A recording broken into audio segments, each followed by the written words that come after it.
Hey everyone, it's the final day of my 2-week residential at the Arthur Findlay College, and there's always a feeling of melancholy. It's very time bending here.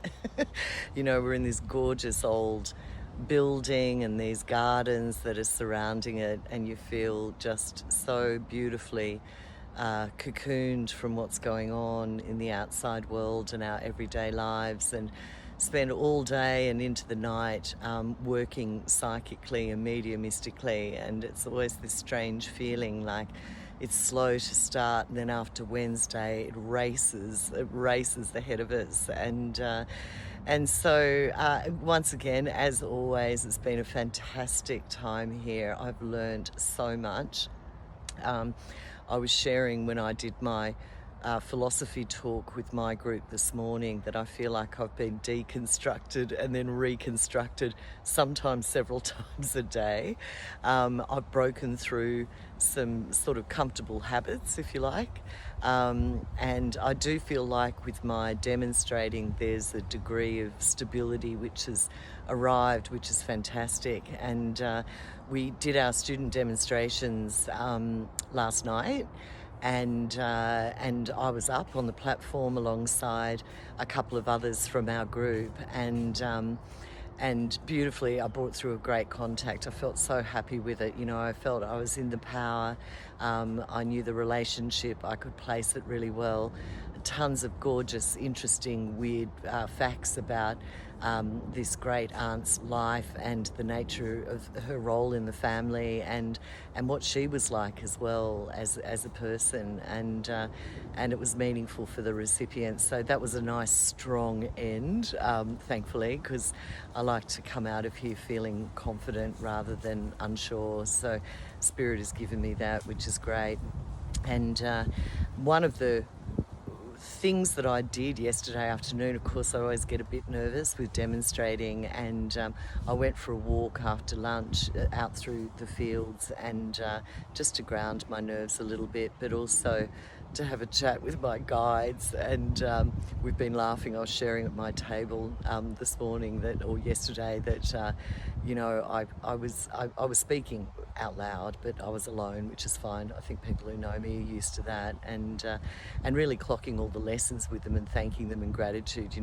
I've learned humility, I've learned patience, I've learned a brilliant new technique to move into my spirit mind and out of my human mind, and then connect into the power that way. I've got great new techniques to start off a demonstration, go strong, and not faff about, and build the power as I go, which has been fantastic. But I did say to them, well, like it's the student dem tonight, and I'm all up for lessons, but can it be in the form of a great contact rather than a fail? And they delivered, which is fantastic. So, but it has got me thinking about our guides. We haven't talked a lot about guides this week. And I know that I do work with guides, and all of us have spirit guides, people in spirit who are guiding our journey, and particularly guiding our spiritual journeys. And it was a good reminder for me around how powerful it is to put a thought out to our guides whenever we're doing anything. It doesn't matter whether it's mediumistic or psychic work or healing work, or even if it's day-to-day, a big thing or a challenge that we've got ahead of us, is that we have this guidance around us all the time, and all it needs is the invitation in, and then the inspiration just moves through your mind and your heart, and a direction opens up, and you know what you're doing. And also the other thing I was thinking about is the power of intention, because I think what can happen with me sometimes is we're doing all of this learning, and we're doing all of this sort of breaking up different aspects of psychic work and mediumistic work, and sometimes taking a moment just to breathe and set my intention within my heart and within my mind goes out the window. And but that's enormously powerful. I feel like it's a bit like setting the coordinates on the GPS of your spirit, and with that in place, with the setting of an intention, there is an organization which starts to happen around the information that I'm getting and what I'm perceiving, and also, most importantly, the story that the spirit wants to tell, and also of all the things that they could bring through in that 7-minute demonstration, what's the most impactful and meaningful for the receiver.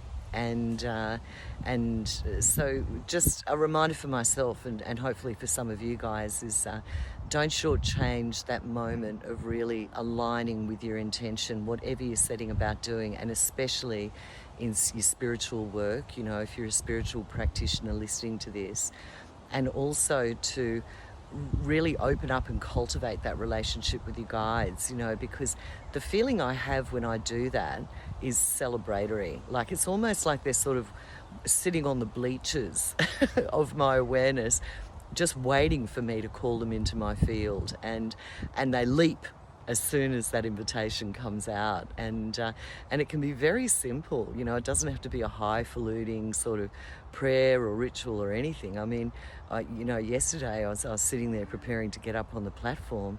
I just said 3 words: "Be with me now." That's it, and you can feel the energy shift in your aura. You can feel then the spirit realm is able to come close. Then the information starts moving through your mind. I did have a fantastic kind of new experience as well when I was demonstrating, and I was well into it, and then almost I was surprised by it. In my mind's eye, this sweet little bird just flew across in front of me, and I got a flash of red feathers on its breast, and I said to my receiver, I said, I know that you've got a connection between this great aunt and the presence of spirit and a little sweet little bird. And she said, I do. And I said, you've had an encounter, or you have encounters with this little bird, and you know that it means something. She said, I do. And I said, and you would know it, that it's a little robin. And she said, it is. And so that was kind of a cool experience, because it didn't feel like how the information normally comes in, which is just a thought that sort of ripples through your mind. It really felt like a little bird just zipped across in front of me. It was psychic, of course, but a beautiful affirmation, you know, that when she has those feelings and those close encounters with a little robin, and she might have the thought, is it or isn't it the spirit realm? It was a great affirmation for her that it really is. There are a lot of stories around this, particularly around birds and feathers being signs from our loved ones in spirit, but how that happens, I've got no idea. I guess the natural world and little birds and the little creatures, they're not jaded, they're not dissipated like we are with our modern lives, and so perhaps they're more able to feel a prompting from someone in the spirit and just come and land nearby or leave a feather in our path. I don't know how that works, but I think there's enough of it around and enough stories around, and certainly with the sharing of stories with other mediums that I meet here, that it's definitely a thing. Not only birds, but particularly birds. So, you know, that's it from me. I'll be back in Singapore next week. I've got a massive slate of work, so I'll be back in the healing rooms, back on the coaching calls. Looking forward to catching up with my community and hearing how the month of June has been for them. And then, of course, in the July New Moon Lodge, if you're in Singapore, we'll be doing I do it every year. We do a download on what I learned at the Arthur Findlay College for each year, and I'll be doing a little demonstration for people who can come. So if you're in Singapore and you're a woman, it's a women's circle in July, then have a look on my website and come along to that. All right, everyone, signing off from the beautiful Arthur Findlay College for this year. Thanks for following along on my journey. It's lovely getting all the comments and hearing from people that feel a little bit inspired as to what's possible, and the presence, continual presence of our loved ones all around us all the time. All right, everyone. Bye.